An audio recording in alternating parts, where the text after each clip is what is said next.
Boa tarde, amigos. Mais uma vez aqui com o seu programa Ecologia. Eu sou André Oliveira, direto dos estúdios da Nova TV Vale. Agora, né, estamos na data do 7 de setembro, Dia da Independência, e trouxemos para vocês o tema de hoje sobre o nosso Código Florestal. O nosso convidado de hoje é o Dr. José Sávio Monteiro, advogado formado pela Unisal de Lorena, e hoje ele ocupa o cargo de responsável na nossa OAB de Guaratinguetá, da Comissão de Meio Ambiente. Boa tarde, doutor Sávio, seja bem-vindo ao nosso programa. Boa tarde, André. Boa tarde quem está nos assistindo, internautas. É um prazer estar aqui, ainda mais nessa data cívica, né? De coincidência, no dia 7 de setembro, que apesar de tantos problemas que o Brasil passa hoje, mas é uma data significativa da nossa independência. Espero poder contribuir e ajudar e a gente fazer um bate-papo aqui para as pessoas poderem esclarecerem as dúvidas, e ao mesmo tempo aprender também um pouco nessa nossa conversa. O tema de hoje, doutor, é sobre o nosso Código Florestal, né?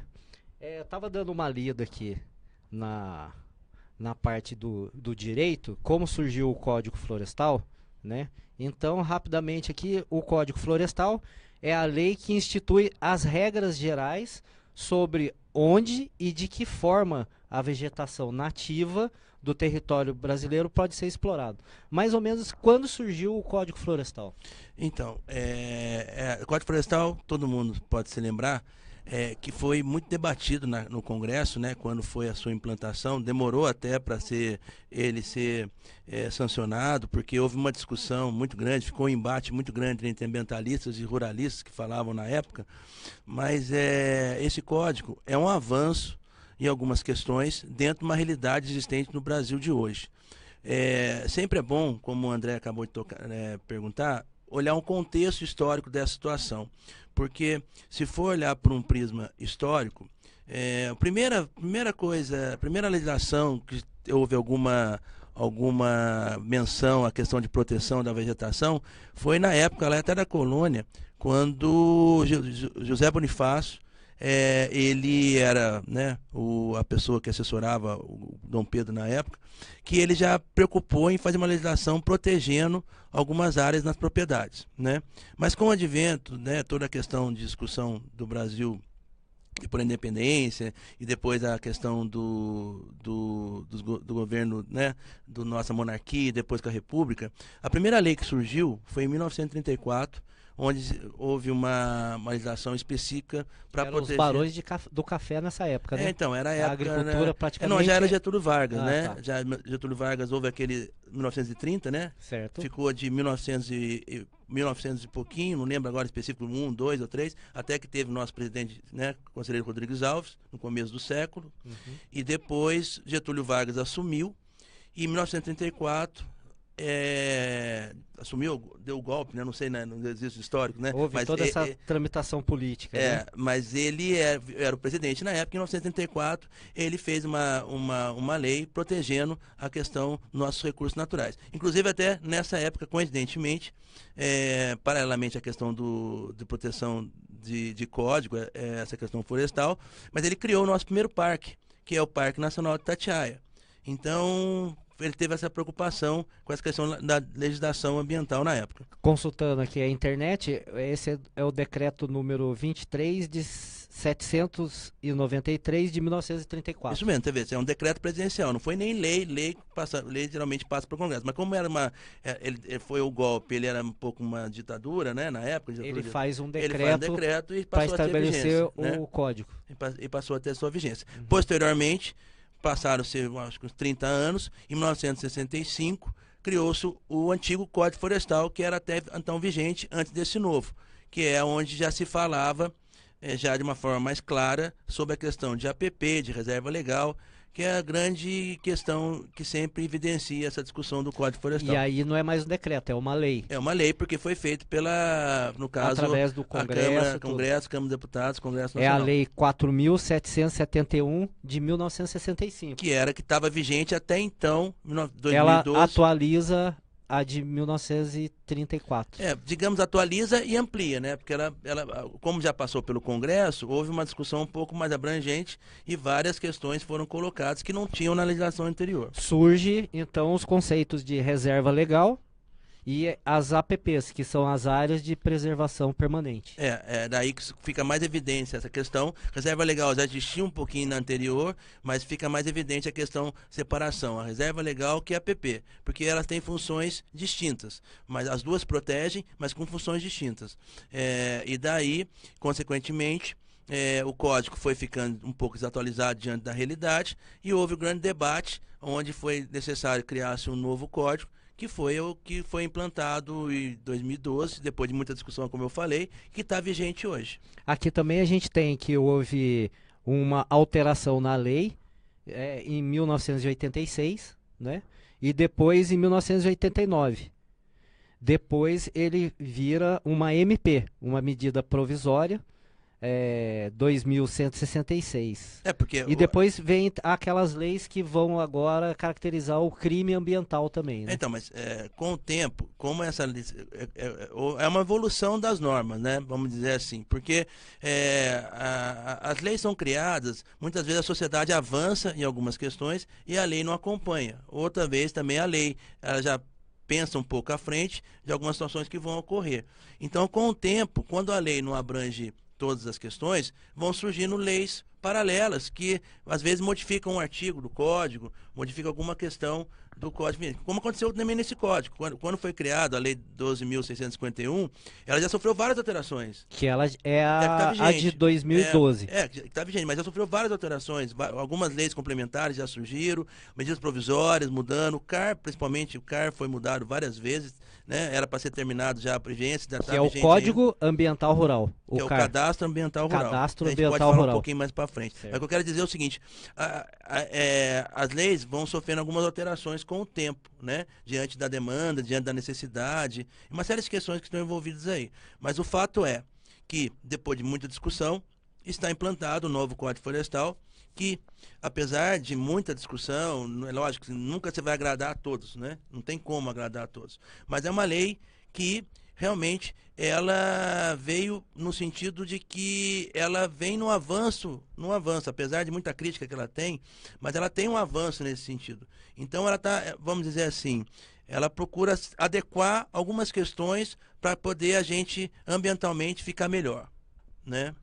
Essa luta lógico, que a só gente... para complementar, muita gente não concorda, mas olhando por um prisma histórico, né, e um prisma real, que teve, houve uma evolução e, ao mesmo tempo, dá possibilidade do produtor rural, que é o grande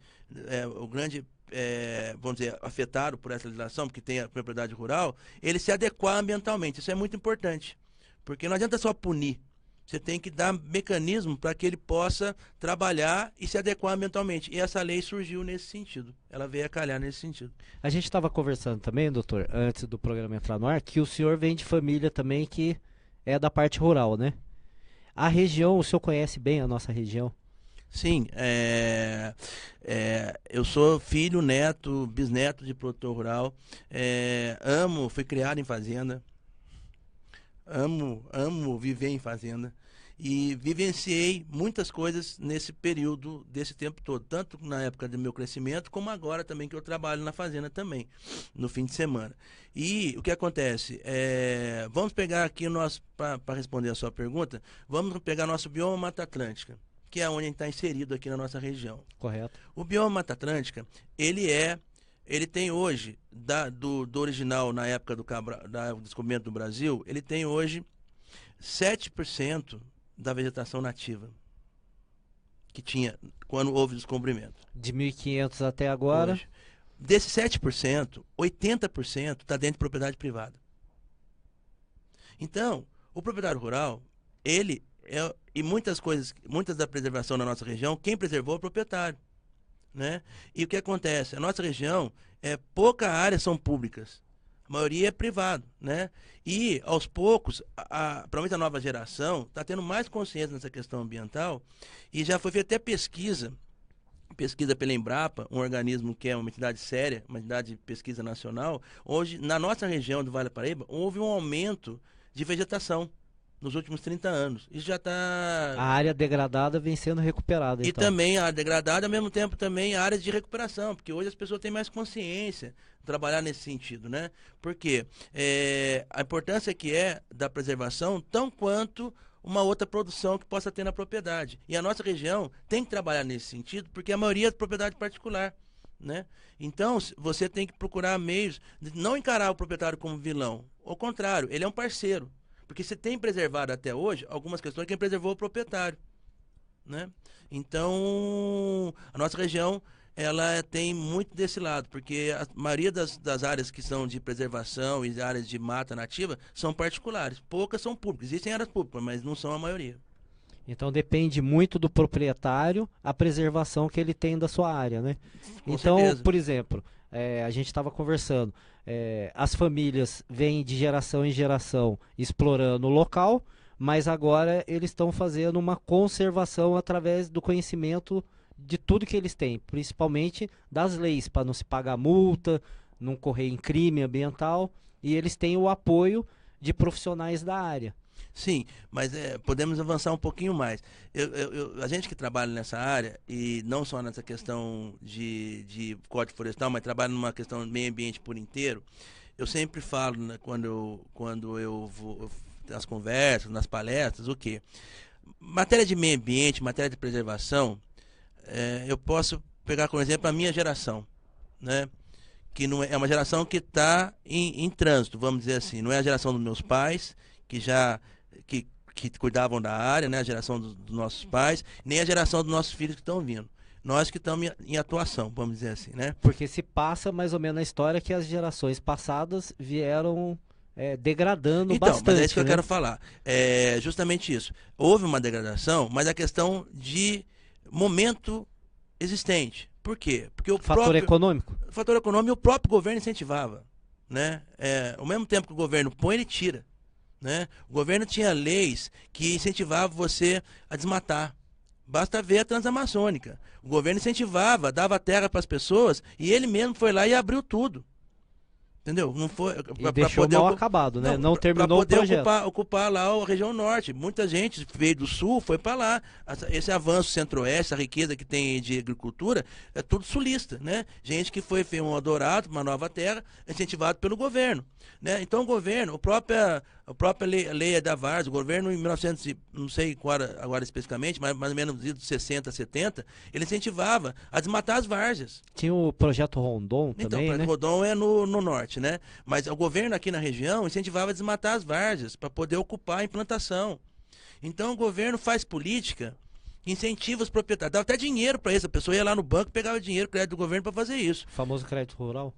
Entendeu? Então isso existiu, de fato. Então, daí houve uma consciência que tinha que preservar, né? Foi, vamos dizer assim, voltando com o tempo. E o que eu quero dizer é o seguinte, nós não fomos educados a isso. Muito menos nossos pais. Apesar de muitos ter essa consciência. Então, a gente está se reeducando. Eu digo isso, né? Porque a educação, a nossa salvação está nos pequenos. Que é eles que vão tem que, desde o básico, aprender toda essa consciência, esse trabalho, para poder cobrar os seus pais, para que a gente possa caminhar no sentido de consciência coletiva. Porque... E modificando nossas ações no cotidiano, né? E daí, por isso que eu falei que o código ele vem a calhar para o momento atual, porque se você incentivava, você logicamente tem a lei das punições, como você acabou de falar. O próprio Lei dos Crimes Ambientais de 2008, que é onde foi a base para poder fazer a análise das áreas consolidadas do Código Florestal, que é o tempo que pegou de referência, a Lei de Criação dos Crimes Ambientais. Mas o próprio governo, ele incentivava, agora ele quer punir. Então vamos dar um modo operandi para que o proprietário possa se adequar ambientalmente. É aí que é a grande sacada desse código, através do cadastro ambiental rural, que ele pode fazer as suas recuperações das áreas que estão degradadas, mas não seja punido por isso, né? E aí ele vem desenvolver de melhor forma toda a propriedade que ele tem. Porque daí o que acontece? Aí, com a evolução da questão, o proprietário ou os filhos do proprietário vão tendo mais conhecimento, e hoje em dia o conhecimento está num clique, né? Você joga no Google, você aprende tudo que você possa imaginar, né? Busca informações, né? Que tá de fácil acesso. Então, com isso, acaba facilitando o entendimento, facilitando o trabalho e fazendo a preservação da sua área. Por mais que exista alguma resistência do proprietário também, falar assim, vou perder a operário de área, vou ter que fazer isso, vou ter que plantar, vou ter que cercar, vou ter que gastar. Ao contrário, ele vai ganhar, porque a qualidade da água vai melhorar, a qualidade ali da sua propriedade, o gado vai dar mais leite, a plantação O solo vai ficar melhor, né? O solo fica mais fértil. Então é uma questão de conhecimento. É aí que tá. Tem que dar esse conhecimento a ele, porque ele foi criado de outra forma. Entendeu? Então é uma grande questão que é um trabalho que tem que ser feito e o código vem ajudar nesse sentido. Hoje também algumas instituições, né? Eu tive recentemente em Lavras, na Universidade Federal de Lavras, e o pessoal do centro de pesquisa está avaliando também a forma com que a crise econômica, né, que está afetando todo mundo, está trazendo de volta as pessoas que foram para os grandes centros, eles estão retornando para os seus municípios de origem. Voltando com uma bagagem de vivência, lógico, que eles tiveram nos grandes centros e também absorveram tecnologias que eles vão implantar, né? A gente trabalha aqui com o tema também das energias renováveis, com o apoio da Unesp. A gente tem o professor Teófilo que vem direto aqui no programa e ele está incentivando. Hoje, a gente tem 2 livros dele aqui, um é a Matemática Rural, que ele fala justamente sobre isso. Como que as pessoas têm ali a visão da propriedade e como elas agora vão aplicar os conhecimentos e desenvolver de uma forma sustentável projetos de ganho, né? Aí entra o Sebrae, vamos desenvolver projetos para agricultura rural, agricultura familiar, né? Como o senhor enxerga isso a médio e longo prazo? Eu enxergo que é a saída, porque se você for ver a balança comercial do Brasil, hoje quem puxa é o agronegócio, que é tão criticado. Sim, tem né? a Bolsa de Valores, tem a Bolsa de Grãos, né? Não, com certeza. E também o que acontece, eu não quero fazer, eu não estou aqui para fazer julgamento nenhum, mas uma coisa é fato. Por exemplo, a gente tem que procurar tanto analisar essa questão de preservação por 2 aspectos. Primeiro é o seguinte, a gente tem que comer. O ser humano tem que comer. O alimento, imagina o ser humano sem alimento. Imagina o que pode acontecer. E no Brasil, qualquer terrinha que a gente plantar nasce, né? Então, mas imagine, vamos fazer uma análise assim. Imagina o ser humano sem comer. Você Não fica tem sem como. comer, Não você fica tem desesperado. Né? E o que acontece? Como é gostoso o leite, como é gostoso o pão, como é gostoso a carne, como é gostoso o queijo, né? As frutas, as hortaliças, toda a banana, né? Toda a questão que vem da onde? Vem da terra, vem do produtor rural, de uma atividade rural. Então, o que é a grande questão? É a gente trabalhar conciliando tanto a produção quanto a preservação. Por quê? Porque não adianta só preservar e não ter o homem. O homem existe, o homem faz parte do meio. Né? Quando você fala em meio ambiente, você não pode excluir o homem. O homem está inserido. E para estar inserido, a gente tem que buscar o melhor caminho. E o melhor caminho é através de técnicas. Técnicas para você fazer produção aonde, naquele pedaço de terra, por exemplo, que seja 1 hectare. Aquilo lá que não dava nada, com a tecnologia, passa a ter o lado preservacionista. Estou falando uma questão mínima, né? Só para ter uma base de exemplo. Passa a ter o lado preservacionista, passa a ter o lado da produção, passa o lado da subsistência. Né? O governo também pode fazer mecanismos de apoio a esses projetos, aí, de ajudar o proprietário rural. Muitos proprietários rurais são de agricultura familiar, que não tem recursos. Então, é trabalhar, é políticas públicas e conhecimento que é a saída. E o Brasil só tem a ganhar com isso, porque o Brasil alimenta o mundo. Né? Muito do ganho da exponencial da questão do agronegócio é a exportação, porque na Europa, na China, na Índia, tal, nos países lá, nos demais continentes, eles não têm essa área verde que a gente tem aqui. Eles já devastaram a área dele também. Então, a gente tem que conciliar tanto a produção como a preservação, que estão tão quanto importantes, os dois, cada um no seu patamar. Já degradaram tanto que criaram até uma moeda, né? Que é o crédito de carbono. Os Então, países que são altamente poluentes incentivam países em desenvolvimento, né? Que é a categoria do Brasil, a não poluir tanto, a não desmatar tanto, né? E recebe, de certa forma, desses países de primeiro mundo, que eu tenho aí algumas questões a levantar. Se eles são altamente tecnológicos e têm aí todo o desenvolvimento de ponta, como que polui tanto e como que degrada tanto, né? A gente acaba vendo aí na repercussão o próprio direcionamento que os Estados Unidos está tomando hoje. com esse novo governo, né? É um absurdo, O que, um que ele absurdo. quer fazer para melhorar a economia do país. O que que isso influencia o planeta, né? Então todo mundo já fala em aquecimento global.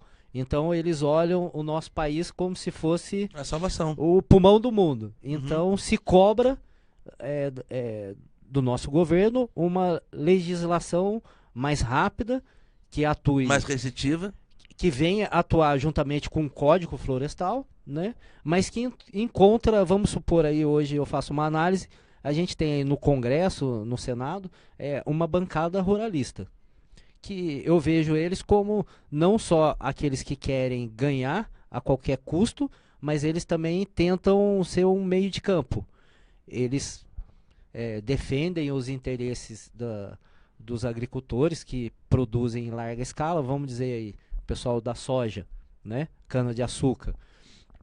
E ao mesmo tempo, sem falar do gado de corte e do gado leiteiro, né? Lembrando que Guaratinguetá, se eu não me engano, é a primeira ou a segunda, né? Primeira em ranking do nosso setor aqui em São Paulo, aqui do Vale do Paraíba. do gado de leite, né? Então, para você ver o ganho que a gente tem, às vezes o município não conhece nem as suas potencialidades econômicas, né? Eu lembro quando eu cheguei em Guará, tinha-se no bairro dos Motas os torneio leiteiro, né? Tem até hoje. Tem, né? Então eu vejo assim, que cobrança que a gente tem numa visão macro e depois a gente vai chegando no nosso governo, no governo federal, que eu digo através do Congresso, vai chegando em decretos que causou polêmica recentemente, nas mídias o pessoal gritou aí que a gente estava conversando sobre Amazônia, a Amazônia, é uma reserva... Não sei se é uma reserva extrativista, uma reserva... Legal, só sei que queriam diminuir a área do tamanho do estado do Espírito Santo e desenvolver ali, vamos supor, a primeira coisa que a gente pensa vai desmatar e colocar gado, né? Então, pegando essa questão, só para também adentrando nesse tema, quando eu falo da questão do agronegócio, eu não estou defendendo o agronegócio, estou explicando da importância que ele é também, né? Eu não vou economia. Então, eu não vou entrar no mérito da questão de Congresso, da questão dos ruralistas lá, porque Congresso é aquele, são os lobbies, né? Como tem lobby para tudo quanto é lado, até próprios ambientalistas também tem os lobbies lá, muitos ambientalistas estão direto no Congresso, porque faz parte do jogo político, né? Mas daí é uma questão que eles lá. Quando eu falo uma questão, olhando a legislação, olhando uma realidade existente no nosso país, a importância que é de verificar também a consciência e o trabalho que existe de alguns proprietários, produtores rurais, porque a gente não pode pegar as grandes redes de soja ou de milho, essas multinacionais, que lógico, eles fazem pressão, é outra questão, né?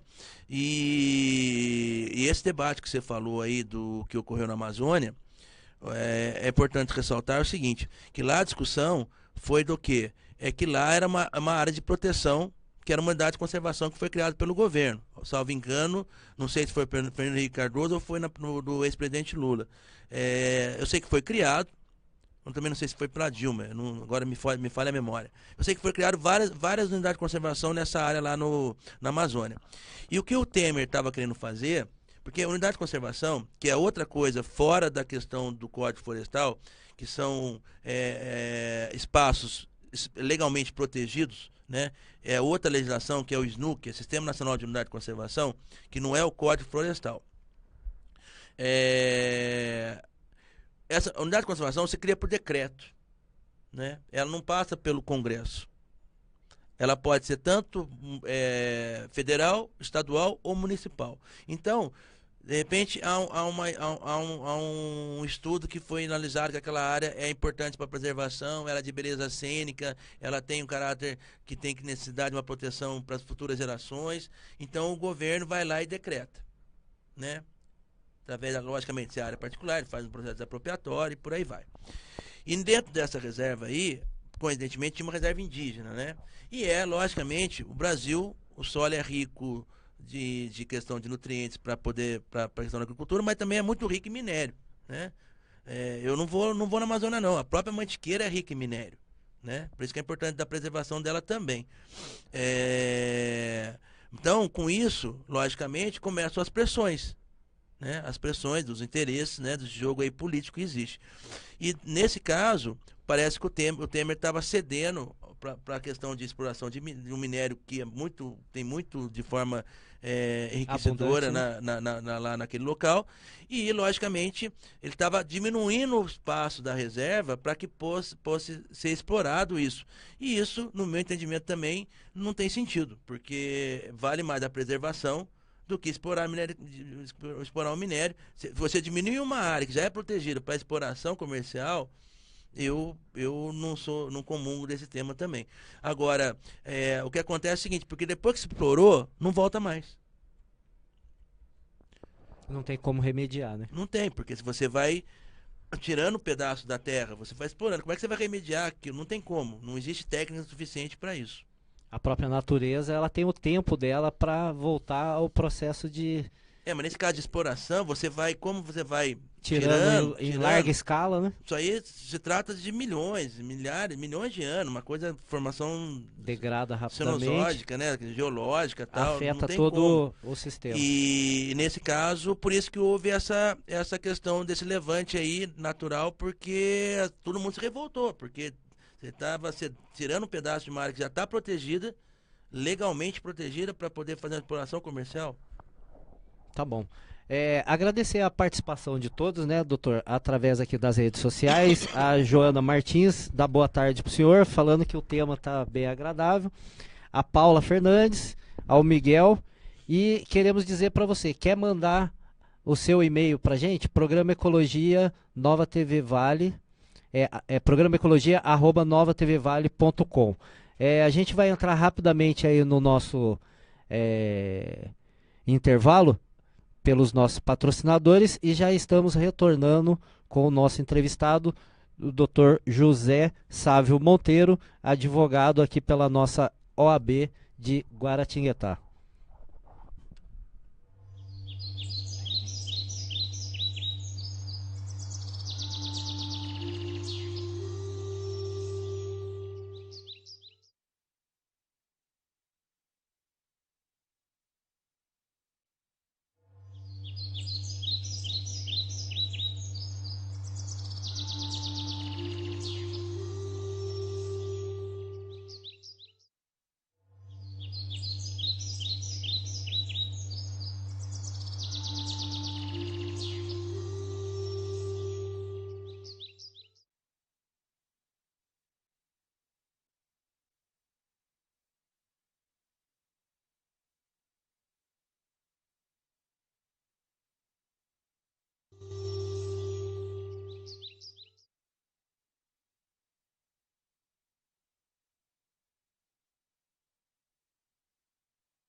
Bom, pessoal, voltando aí com o nosso programa Ecologia, dando sequência aqui com o Dr. José Sávio, falar um pouquinho, doutor, agora sobre a nossa área de preservação, a APA da Serra da Mantiqueira, através do CONAPAM.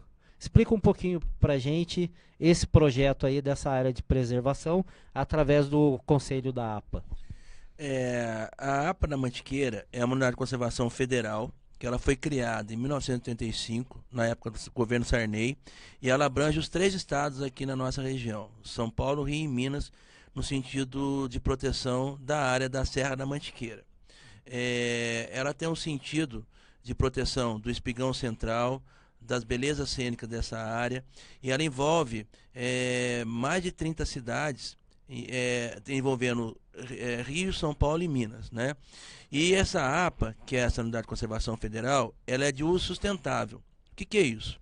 Ela é uma unidade de conservação que ela pode conciliar a preservação com a produção. Ela não é de proteção integral, como é um parque nacional, por exemplo, que existe aqui na nossa região. Vendo por um prisma logístico, tem aqui perto o Parque Nacional da Bucaina, que é ali em São José do Barreiro, o Parque Estadual de Campos do Jordão, o Parque Nacional de Itatiaia, que é ali em Resende, e também tem o Parque Estadual da Serra do Papagaio, ali em Minas também, Baipendi, perto de Itamonte. E a APA, ela já é um caráter menos restritivo, ela é uma área de proteção ambiental. Aproveitando, ela não tem nenhum sentido com a APP, que é a área de preservação permanente. Essa não pode mexer. Essa é uma área de preservação permanente instituída pelo Código Florestal, que é uma área de proteção dos rios, né, das nascentes, topos de morro, que é disciplinada como caráter protetivo pelo Código Florestal, né? Já a APA é uma unidade de conservação, que é outra legislação, que é o SNUC, que é o Sistema Nacional de Unidade de Conservação, criado em 2000, onde regulamenta os tipos de unidade de conservação que podem existir na legislação, das quais ela é uma delas que é de uso sustentável, né? Então, essa unidade de conservação, ela tem um conselho que chama CONAPAN, que é o Conselho da APA da Mantiqueira. Esse conselho, ele é um conselho ele é formado por entidades públicas e privadas, né? Tanto o setor público como o setor privado tem assento ao conselho. Ele atualmente, a APA tem a sua sede em Itamonte, em Minas Gerais, e ela abrange Guaratinguetá, faz parte da APA, porque o território da APA abrange 20% do território de Guaratinguetá. Dos 100% do território de Guaratinguetá, 20% está dentro da APA. Desculpa, que é ali na região da Serra da Mantiqueira, e abrange Gomeral, abrange os Pilões, toda aquela parte ali que dá acesso a vai até o Horto Florestal, mais ou menos, de Campo Jordão. O Horto está dentro da APA também. Toda aquela parte da crista da Mantiqueira, toda essa crista da Mantiqueira, de São Bento, Sapucaí até avança ali em Resende, depois vai para Minas, toda essa parte é a APA, né? Tem Campo Jordão, a cidade está dentro da APA. Então, né? Por isso que foram criados grupos de trabalho. Então, né? Esse conselho... É reserva particular do patrimônio natural? Então, esse é um dos grupos de trabalho. Esse conselho é um conselho, como eu falei, de entidades públicas e privadas, onde os conselheiros têm uma gestão participativa na questão da condução dos trabalhos da APA. Hoje, o gestor da APA é o Paulo Oliveira, é o senhor Paulo Oliveira, e ele é uma pessoa que gosta muito de trabalhar em conjunto. Então, ele gosta que os conselheiros sejam ativos, que o conselho seja ativo. E esse conselho, ele se reúne 4 vezes por ano, né? Ele atualmente ele já fez 2 reuniões esse ano, 2 ordinárias e uma extraordinária, e vai fazer a 3ª reunião ordinária em Guaratinguetá, agora dia 13. Guaratinguetá vai sediar essa reunião. E ele está num momento muito importante. Vai ser lá na OAB? Vai ser na casa do advogado, porque lá é mais fácil... O dia inteiro, das 9 às 17. Porque lá é mais fácil a localização, mais fácil parar, que muita gente vem de fora, né? E tem que ser um lugar de fácil acesso para todo mundo poder participar.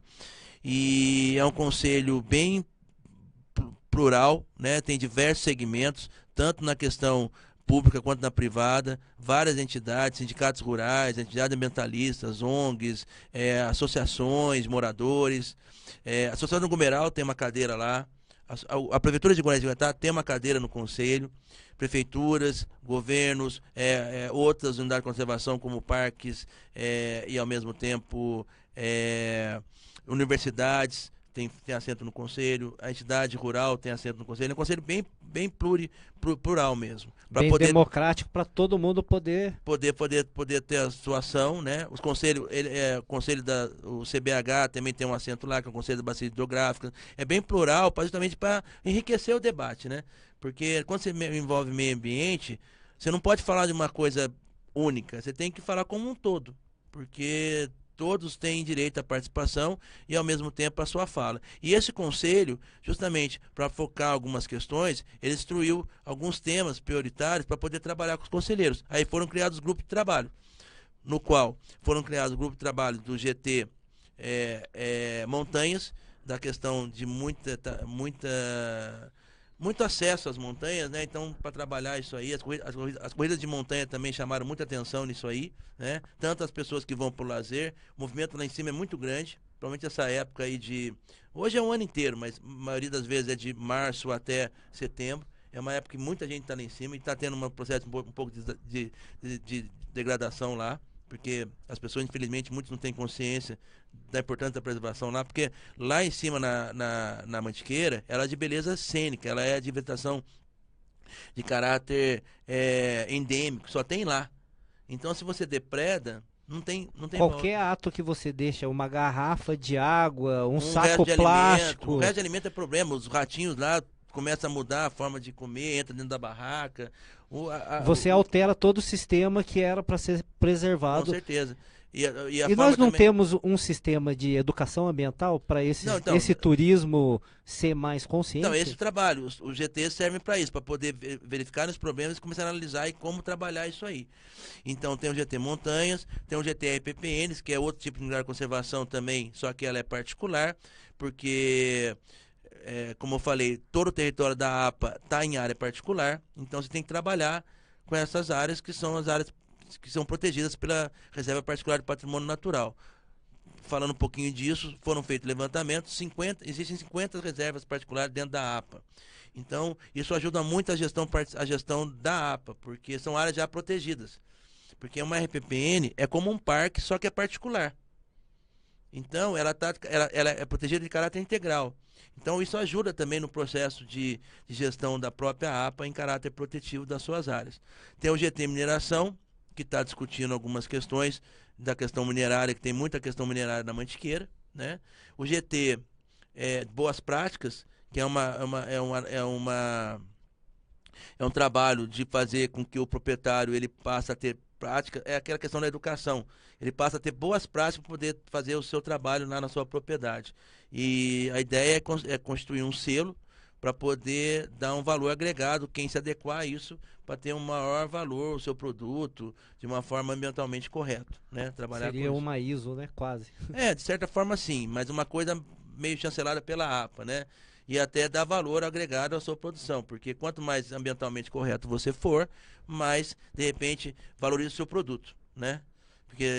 E também tem o GT, foi criado um GT Estradas lá também, só que agora esse GT passou a ser para o Parque de Campos do Jordão. E também um tema que está chamando muita atenção do Conselho, que está sendo muito discutido, é a preocupação que existe, é a questão do parcelamento do solo. Né? Que existe muito esse problema, infelizmente as pessoas não cumprem a legislação de parcelamento da forma correta, porque você não pode ter o mínimo de um módulo rural, né? E as pessoas vendem como chácara, como lotes, não pode. Mas depois o juiz não aprova a área, né? Eu sei, mas já está degradado, né? Sim. Né? E depois a pessoa começa a fatiar aquilo ali em lotes cada vez mais pequenos e vai degradando. O título ele não vai conseguir nunca, mas imagine uma demanda, um lugar que tinha uma propriedade, a pessoa vai lá e fatia em 10 áreas, lotes, né? 10 lotes. São 10 pessoas puxando água. Normalmente o tamanho pequeno é 1 hectare. 1 hectare é o... Aí você recebe ali a sua posse e toda a documentação. Você pode dividir a sua propriedade, né? Mas menos que isso você não consegue. Porque você não consegue. Você pode ter a posse, mas você nunca vai conseguir o título. E daí imagina uma pessoa, 10 lotes lá, puxando a água. 10 lotes construindo. Então você vai impactando. E aí gera o famoso bairro irregular, que depois a gente não consegue fazer nenhum tipo de melhoria. Eu tô falando, você vai impactando também o meio ambiente. Né? Aquela questão que não tem volta.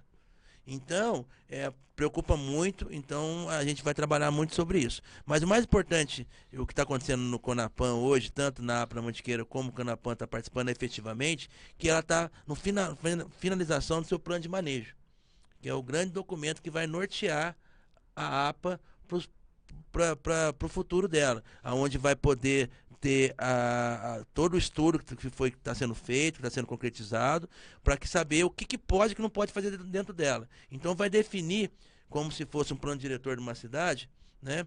E esses grupos de trabalho vão determinar quais são as etapas e fases que vão ser Não, cumpridas. os grupos estão em algumas ações específicas, mas os conselheiros participam desse trabalho também, porque tudo passa pelo conselho.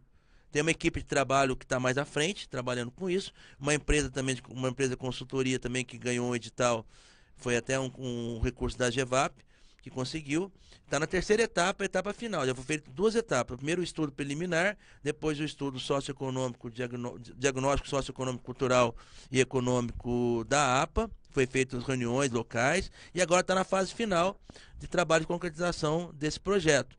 E isso é muito importante, porque a APA ela vai ter um norteador do que pode e que não pode dentro dela. Então ela vai definir, essa área vai poder ter produção, essa área vai ter importante esse caráter de preservação, essa área vai ter que ser um caráter mais restritivo.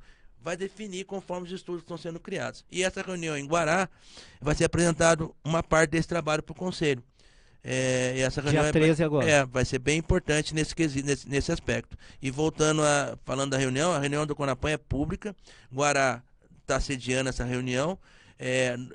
A reunião são públicas, quem quiser pode participar e ao mesmo tempo só não pode votar, mas pode debater, se quiser fazer uso da palavra, você pode fazer uma colocação. O caráter nesse sentido é bem democrático mesmo. Tá certo. Lembrando também que todo esse desenvolvimento que vocês fazem através do Conselho Municipal de Meio Ambiente, do Conselho da APA, também ele tem o apoio da CETESB, né? Do GAEMA, INCEBio, do INCRA. Então todos os órgãos eles vão participando de alguma forma, dando informações, levantando indicadores de como a área já está, o que você precisa fazer para preservar, diminuir a degradação. Eu sempre falo, nessa questão de meio ambiente, eu tenho um lema que eu falo o seguinte, que é unidos cuidamos.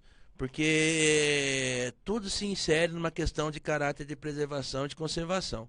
Então, os órgãos têm que se falar, né? A importância que eles se falam, apesar de ter um distanciamento um pouco, mas, por exemplo, hoje não sai uma licença da CETESB sem consultar a APA, né? Dentro da área, logicamente, de abrangência dela, né? Não se a área não for de abrangência da APA, a CETESB não tem que dar informação. E é importante essa relação. O próprio Ministério Público, o GAEMA também, né? Eles são bem atuantes em São José dos Campos, que é o núcleo que eles ficam lá, mas essa interação é importante justamente para poder você trabalhar, e esse tempo que eu acabei de falar, parcelamento do solo, todos esses órgãos são todos importantes para o debate, para a construção de uma política para resolver essa questão. O que não pode é continuar do jeito que está. Porque jogando toda a culpa no governo e a gente não consegue desenvolver nenhum trabalho, nenhum estudo para a área de preservação. Então, porque o próprio Código Florestal, ele trouxe numa questão já baseado um pouco numa questão que foi o norteador, que é a Constituição de 88, que foi o norteador de muita coisa. A Constituição de 88, ela deu um caráter socioambiental à propriedade. Então, a propriedade, por mais que seja o direito de propriedade, um direito adquirido, que é mesmo, você tem um título, é seu, mas se você não cuidar, você corre o risco de perder. E o impacto é para todos. O impacto é para todos. Então, o caráter socioambiental da propriedade não é só por eu tenho, deixo lá do jeito que eu quero. Pelo contrário, você tem que cuidar, você tem que manter e possa, com isso, você trabalhar. Mas aí também é importante que tenha o contraponto do governo incentivar o proprietário também e fazer políticas públicas que ajudam ele a cumprir a sua função. Porque só culpar o proprietário e olhar para um prisma ou culpar o governo, eu acho que não é o melhor caminho. O caminho é todo mundo se unir e trabalhar na melhor forma de sempre ter um mote final, que é a preservação e a conservação dos nossos recursos naturais, do nosso meio ambiente. Tá certo.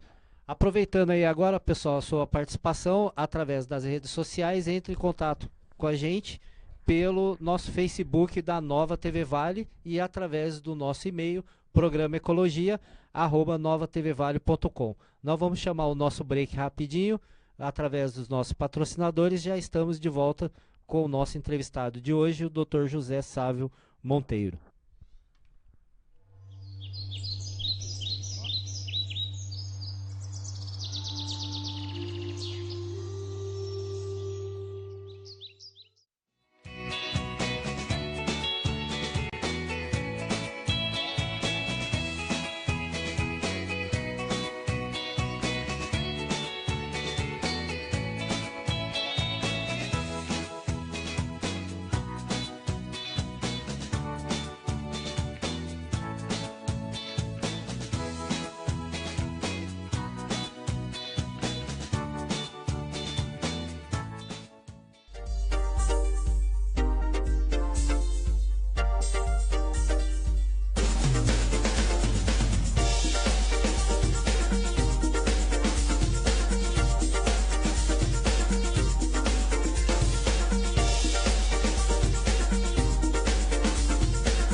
Voltando então, pessoal, aqui com o nosso tema de hoje, que é o Código Florestal, com a participação do Dr. José Sávio Monteiro. Doutor, dando sequência aqui e já agradecendo a participação da Joana Martins, Fernanda Galvão, do Elias Salvador, o pessoal também do Motoclube, Star Motos. Queremos agradecer a todos aí. E lembrando também que essa reunião, né, da APA que vocês vão ter dia 13, o pessoal pode estar chegando, participando, mas não tem, perguntaram aqui, direito de voto. Então, por exemplo, se a pessoa é dessa região, da área, ou que não for também, quiser participar, está aberto ao público. Sim, está aberto ao público. A reunião ela é pautada, né? Ela tem uma pauta já. Na sede da OAB lá, né? Não, a reunião vai ser na sede da OAB, mas a reunião quem é o presidente do CONAPAN é o próprio gestor do ICMBio, da APA da Mantiqueira, que é o Paulo de Oliveira. Então, ia ter o conselho, tem uma secretaria executiva e ela tem uma pauta, né? A pauta são os temas que vão ser debatidos na reunião. E ela segue essa pauta, né? Então, de repente tem um item lá, plano de manejo, né? Como eu acabei de falar. Vai ser falado o plano de manejo. Daí faz a apresentação, faz o que for, daí abre para as pessoas, abre para os conselheiros e para o público. Quem estiver lá, tiver interesse em participar, fazer uma colocação, fazer um pedido ou alguma ideia, não sei, né? Qualquer coisa do gênero. Levar um projeto? Não, pode que tenha a ver com o tema, né? Não pode também, como eu falei, tem que estar na pauta. Não pode chegar lá, eu quero falar disso aqui.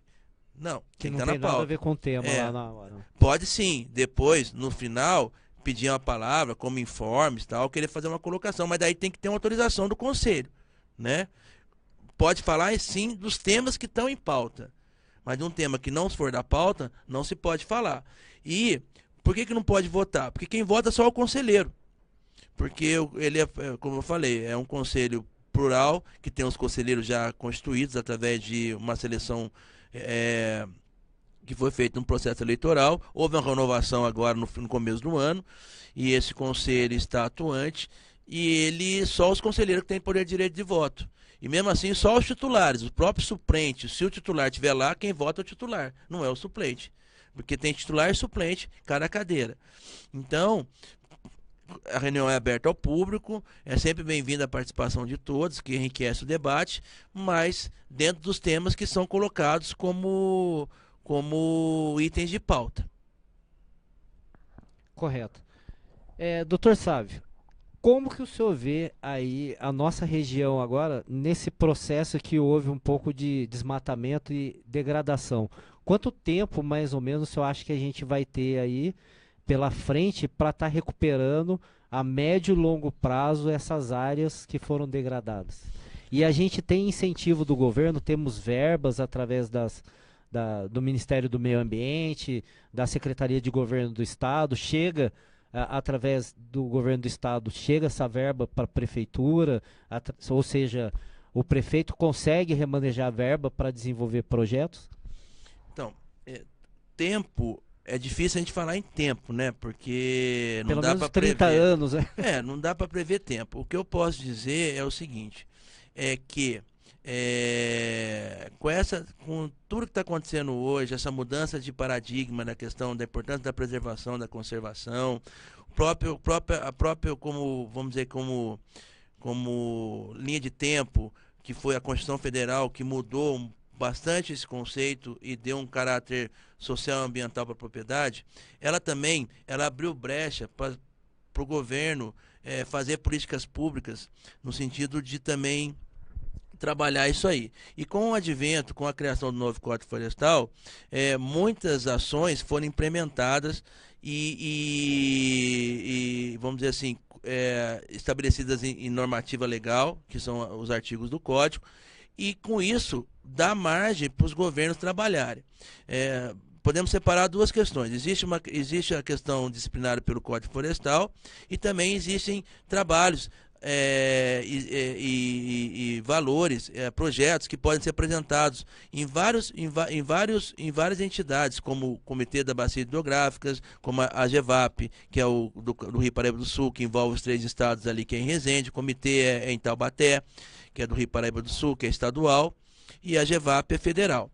Fora isso, o próprio código, onde eu citei aqui no começo, ele estabeleceu também uma forma do governo criar políticas públicas, que é o famoso pagamento por serviços ambientais, onde ele possa fazer trabalhos de recuperação de áreas, incentivar a preservação de matas, a recuperação de nascentes, o trabalho com isso, que o proprietário possa também receber por essa atividade. Com isso ajuda, porque tudo é gasto. Para você recuperar uma área hoje, você tem um gasto de mão de obra, você tem um gasto de moirão, você tem um gasto de cerca, você tem um gasto de muda, né? Não é fácil, não é barato também. E a gente tem a dificuldade também que é a mão de obra especializada para a área rural, né? Por isso que você vê surgir muitas empresas de recuperação, de plantio, porque a mão de obra, o mercado é muito grande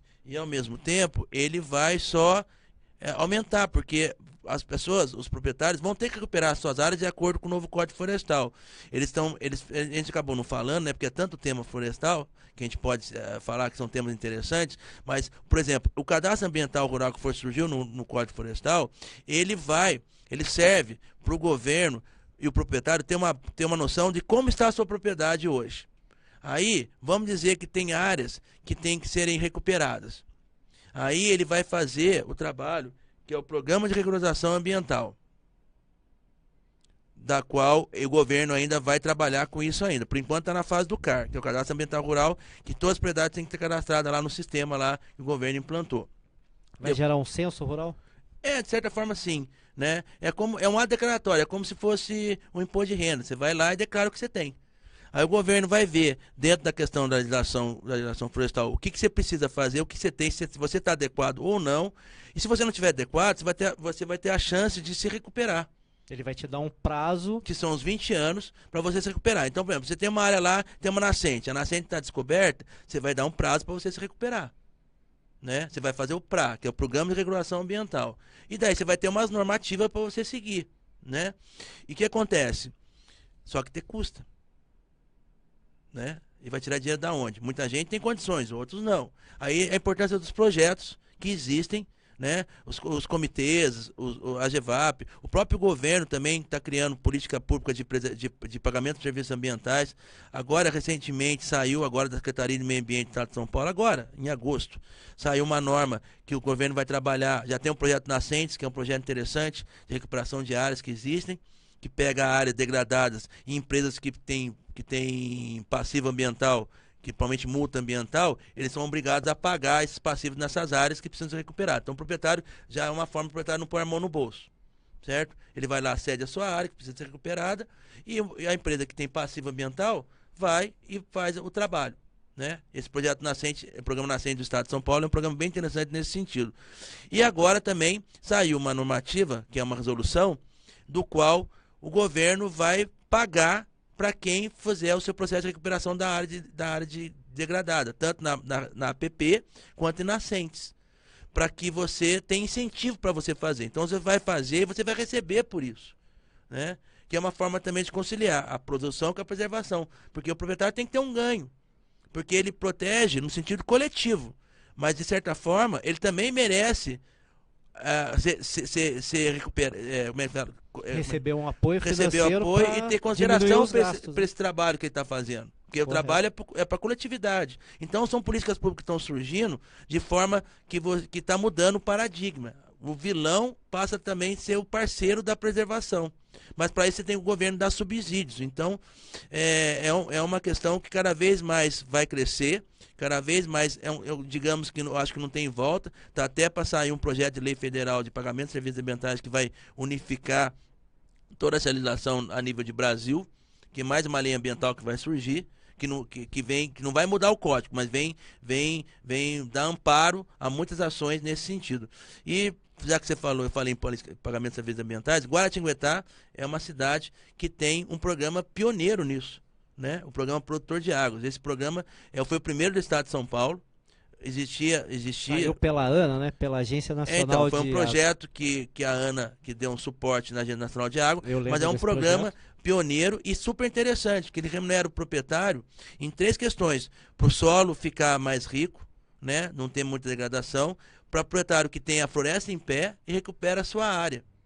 Então, isso junto ao Ribeirão Guaratinguetá, que o Ribeirão abastece a cidade. Por isso que é produtor de água, ele faz que a água tenha mais volume, que faz um trabalho de recuperação dessas áreas. E o proprietário receba por isso também, que no meu entender é justo, porque ele trabalha de uma forma coletiva, preservando a natureza, e ao mesmo tempo ele precisa também ter rendimentos para que possa fazer a sua produção girar na fazenda. Também tem a parte da educação ambiental, porque vai passando esse incentivo de geração para geração também, né? Não há No dúvida. início a gente estava falando do problema que as gerações passadas vieram degradando, né, no início do programa. E agora com essas leis que foram mudando através dessa cronologia que a gente acabou informando, em 1934, 1965, houve a mudança da Constituição em 1988, chegamos ao novo modelo do Código Florestal em 2012, agora vem as leis que vão ajudar a colocar em prática todo esse processo e a participação do micro, pequeno, né, grande produtor, desenvolvendo também a cultura ambiental. Com certeza. Né, porque através da família. Foi o que eu certeza. falei no início, que o senhor também pertence às pessoas que vêm do meio rural. Com né? certeza. O que eu penso hoje, meu pai não pensava. E meu avô não pensava. É uma questão natural. Mas e com certeza a gente está fazendo isso. É um trabalho que é super interessante, que a gente fala também que as futuras gerações, os nossos filhos, eu acho que é a obrigação da gente preservar e trabalhar isso aí, a educação ambiental, porque eles merecem ter um futuro, do mesmo jeito que a gente pôde aproveitar a natureza e aproveita até hoje, eles também têm o direito. Então ele tem que pensar no sentido coletivo, ele não pode pensar individual. Eu tenho 2 filhos, que é o Vitor e a Mariana. Você pode quebrar o protocolo um pouquinho? Não, à vontade. Queria mandar um beijo para eles, que eles são os amores da minha vida. Então a gente tem que trabalhar no sentido pensando nas crianças, nos jovens que vêm por aí. Né? E essa mudança de pensamento, digamos que é uma evolução também, né, da gente, como encarar esse desafio aí.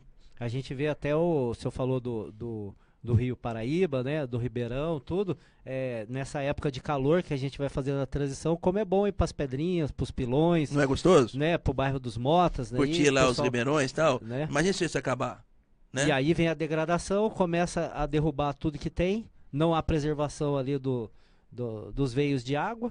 E aí a gente tem aí esse famoso clima que ninguém está entendendo, né? Com Você certeza. começa com uma temperatura bem suave de manhã, na madrugada, chega por volta do meio-dia, a gente já está com clima de deserto. Já é a natureza falando alguma coisa. Por isso que é a importância de coisa. Mas é um trabalho, vamos dizer assim, tem que começar urgente, hoje, né? É urgente a médio e longo prazo, porque você não muda um conceito de uma hora para outra, né? Mas cada vez mais as pessoas têm que ter consciência disso. Porque se a gente faz o nosso dever, tem que fazer o nosso dever de casa e coletivamente as questões vão avançando. Cada um faz o seu dever de casa. É isso aí. Pessoal, agradecendo a todos aí, estamos chegando no final do nosso programa Ecologia, adentrando aí o mês de setembro com os nossos temas, os nossos entrevistados. Agradecer já a participação do Dr. Sávio, foram bem esclarecedoras aí as suas colocações. E deixar aí o microfone para o senhor fazer as suas colocações finais, doutor. Eu queria muito agradecer o convite. Acho que eu acredito muito em Deus. Eu acho que nada é por acaso. Esse dia de hoje de independência também eu acho que é muito significativo, né? Porque nós estamos passando por uma crise no nosso país, tanto política como econômica.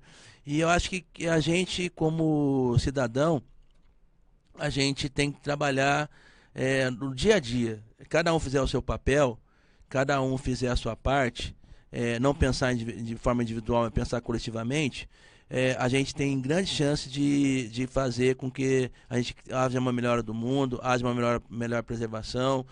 Eu falo isso no sentido de como você também lida com o seu lixo, lida com o uso da sua água, lida com a questão do trabalho na sua propriedade, se você tiver uma propriedade rural.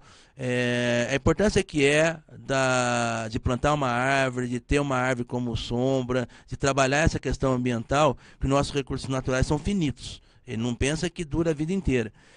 E a gente fazendo nosso papel e trabalhando e educando nossos filhos, a gente tem grande chance de cada vez mais o mundo ficar melhor, para a gente e para eles também, né? Que estão vindo por aí, e com isso a gente conseguir se manter e a nossa espécie ter uma evolução necessária. Eu queria agradecer muito o convite, fiquei muito feliz de estar participando e espero poder ter contribuído com o assunto. Aprendi também, a gente sempre aprende todo dia, e quando precisarem, eu estou à disposição.